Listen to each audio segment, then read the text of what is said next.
আসসালামু আলাইকুম। আমি রাকিব। আজকের এই ভিডিওতে আপনাদেরকে দেখাবো যে আপনার যে প্রোফাইলটি আছে বা আপনার ফেসবুক আইডিটি আছে সেই আইডিটিকে আপনারা কিভাবে ভিআইপি আইডিতে পরিণত করবেন এই প্রসেসটা আপনাদেরকে দেখানো হবে। যেমন ধরেন আপনার VIP cover photo, VIP bio এবং ভিআইপি এক্সপেরিয়েন্স। সো এর জন্য আপনারা চলে আসবেন আপনার প্রোফাইলে। এটা করলে আপনার প্রোফাইলটি আরো সৌন্দর্য হবে বা স্টাইলিশ হবে। এর জন্য আপনি চলে আসবেন আপনার প্রোফাইলে এসে আপনি দেখছেন যে আপনার বায়ো অপশনটা লেখা থাকে। এখানে কিভাবে ভিআইপি বায়ো দেবেন এর জন্য এডিট প্রোফাইল দেখছেন, এডিট প্রোফাইলে ক্লিক দিবেন। এডিট প্রোফাইলে ক্লিক দেওয়ার পর আপনার যে দেখবেন যে এডিট বায়ো লেখা আছে সে এডিট অপশানে ক্লিক দিবেন, বায়ো এডিটে ক্লিক দিবেন। তারপরে আপনি এই ফেসবুক অ্যাপটি মিনিমাইজ করে রেখে দিবেন।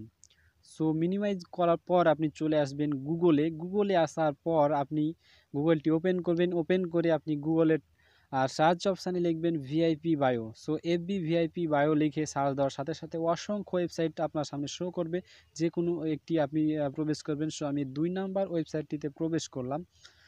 ওয়েবসাইটে প্রবেশ করার পর নিচের দিকে চলে আসবেন। একটু নিচের দিকে আসার পর আপনি দেখছেন যে এখানে অসংখ্য ভিআইপি বায়ো লেখা আছে।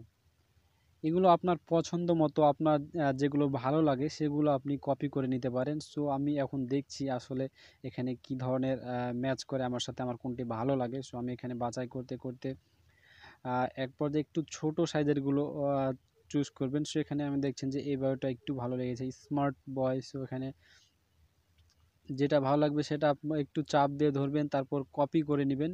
সো এই বায়োটা আমি কপি করে নিলাম। এটা কপি করার পর এই গুগলটা আবার কেটে দিলাম। তারপর আবার চলে গেলাম যে আমার ফেসবুক অ্যাপ যে মিনিমাইজ করে রেখেছিলাম সেখানে আসার পর এখন এডিট বায়োর অপশানে প্রেস দিয়ে আমি এখন যে আগেকার বায়োটি আছে সেটা আমি এখন কেটে দিলাম। সো এটা কাট করে দিই। কাট করার পর এখানে একটু চেপে ধরবেন, তাহলে পেস্ট অপশান আসবে, তারপর পেস্ট করে দিবেন। সো আমার এটি পেস্ট হয়ে গেছে। তারপর দেখছেন সেভ বাটনে ক্লিক করার সাথে সাথে আমার যে ভিআইপি বায়ো সেটা আমার সেভ হয়ে গেছে। এখানে দেখছেন যে ভিআইপি বায়োটা দেওয়ার পর এখানে অনেক সুন্দর লাগছে। তো অনেকেই এই প্রসেসগুলো জানেন, তো আমি যারা জানে না তাদের জন্য ব্যবহার করছি। এটা দিলে আপনার প্রোফাইলটা আর স্টাইলিশ বা সুন্দর হবে। সেজন্য পরে আপনি নিচে চলে আসবেন। নিচে আসার পর এডিট প্রোফাইলে ক্লিক করার পর অ্যাবাউটে ক্লিক করার পর দেখছেন যে এখানে add work experience. So add work এক্সপিরিয়েন্সে আসার পর এখানে আপনি সার্চ দিবেন। এখানে সার্চে লিখবেন VIP FB account. So VIP Facebook account লিখে সার্চ দেওয়ার সাথে সাথে আপনার সামনে অসংখ্য অ্যাকাউন্ট শো হবে। এই অ্যাকাউন্টগুলোর মধ্যে যে এই অ্যাকাউন্টের স্টাইলগুলোর মধ্যে যেটা আপনার চয়েস হয়, যেটা আপনার পছন্দ হয় সেটা আপনি সিলেক্ট করবেন। সো এখানে আমি দেখি যে আসলে কোনটা ভালো লাগে। আমার দেখছেন যে নিচে এসে আমি দেখছি যে কোনটা ভালো লাগে, এখানে চয়েস হচ্ছে না। তো আমি এখন 2 নাম্বারটা সিলেক্ট করব, কারণ 2 নাম্বারটা একটু ভালো আছে। 2 নাম্বারে লেখা আছে আপনার 100% ভেরিফাইড অ্যাকাউন্ট ভিআইপি। সো এই অ্যাকাউন্টটি আমি চয়েস করছি, এই অ্যাকাউন্টটি আমি এখন অ্যাড করে নিব। সো জাস্ট এখানে সেভ বাটনে ক্লিক দেবো। সেভ বাটনে ক্লিক দেওয়ার পর এখানে শেয়ার অপশন আছে, আমি শেয়ার করব না, ক্রস দিলাম। সো আমার এটি সেভ হয়ে গেল। এখন দেখছেন যে আমার ভিআইপি ওয়ার্ক এক্সপিরিয়েন্স সেটাও এখানে অ্যাড হলো। সো এখানে প্রোফাইলটা আরও দেখতে একটু সুন্দর হবে বা ভালো লাগবে। তারপরে এখন দেখুন যে এই প্রোফাইলটা দেখতে অনেক সৌন্দর্য বা আকর্ষণীয় লাগছে। তো এইভাবে আপনারা অ্যাড এক্সপিরিয়েন্সে আপনি অসংখ্যবার এই ভিআইপি স্টাইলিশগুলো আপনি অসংখ্যবার অ্যাড করতে পারেন। সো অনেক বেশি অ্যাড করলে আপনার প্রোফাইলটি এলোমেলো বা একটু কেমন দেখাবে। সো আপনি একটাই অ্যাড করবেন, এরপর আবার চলে আসবেন মিনিমাইজ করে আপনি গুগলে আসার পর আপনি এখানে সার্চ দেবেন। সার্চ বারে লিখবেন যে VIP FB photo cover photo. So এটা আপনারা লেখার সাথে সাথে অসংখ্য আপনার সামনে ভিআইপি কভার ফটো শো হবে বা স্টাইলিশ কভার ফটো শো হবে। তো এখন আমি কভার ফটোগুলো চয়েস করে ডাউনলোড করব, তারপর আমার অ্যাকাউন্টে সেভ করব।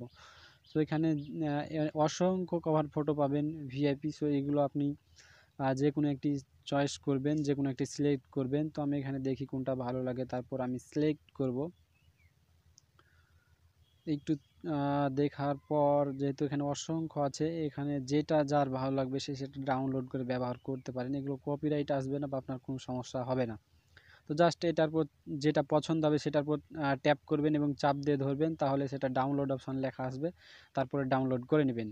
যে ফটোটি ডাউনলোড করবেন সেটার উপর চাপ দিয়ে ধরলে ডাউনলোড হবে। তারপর আমি চলে আসলাম আবার আমার ফেসবুক অ্যাকাউন্টে আসার পর দেখছেন যে কভার ফটো যে ক্যামেরা অপশান আছে সেখানে ক্লিক দিলে কভার ফটো চেঞ্জের অপশান চলে আসবে। সো এখানে আমি আপলোড ফটোতে ক্লিক দিলাম। আপলোড ফটোতে ক্লিক দেওয়ার পর আমি যে ফটোটি ডাউনলোড করলাম সেটা গ্যালারিতে শো করবে। তো গ্যালারি থেকে আমি ফটোটা সিলেক্ট করে নিই। সো দেখছেন গ্যালারিতে চলে এসেছে। তো এখন গ্যালারি থেকে এই ফটোটি সিলেক্ট করার সাথে সাথে ফটোটি সেভ হয়ে যাবে, আপলোড হয়ে যাবে। এখানে আপলোডে ক্লিক দিলাম। আপলোডে ক্লিক বা আপডেটে ক্লিক দেওয়ার পর ফটোটি সেভ হয়ে যাবে। দেখছেন যে আমার কভার ফটোটি সেভ হয়ে গেছে। এখন দেখছেন যে প্রোফাইলের স্টাইলিশ বা সৌন্দর্যটা অনেক বৃদ্ধি পেয়েছে আগের চাইতে। সো এখন আপনার প্রোফাইলটা দেখে অনেকেই খুশি বা ভালো লাগবে। এই প্রসেসটা আপনাদের সাথে শেয়ার করার উদ্দেশ্য যে আপনার প্রোফাইলটিকে আরও স্টাইলিশ বা আরও অনেক সৌন্দর্য বাড়িয়ে তুলবেন কীভাবে, এই জন্য আপনাদের সাথে শেয়ার করলাম। আপনারা অনেকে দেখেছেন ফেসবুকে এই ধরনের জিনিস অনেকে ব্যবহার করে, কিন্তু আপনার মন চাওয়ার সত্ত্বেও আপনি জানেন না যে কীভাবে এগুলো সেভ করতে হয়। এই জন্য ভিডিওটি আপনাদের সাথে শেয়ার করলাম। এভাবে আপনারা ব্যবহার করতে পারবেন। যারা জানেন তারা তো জানেনই, যারা জানেন না এই প্রসেসটা তাদের জন্য আজকের এই ভিডিওটি যদি ভালো লেগে থাকে অবশ্যই ভিডিওটিতে লাইক দিবেন এবং একটা কমেন্ট করে জানাবেন যে আসলে ভালো লেগেছে কিনা, এবং নতুন ভিডিও দেখতে অবশ্যই সাবস্ক্রাইব করে পাশে থাকবেন। ধন্যবাদ।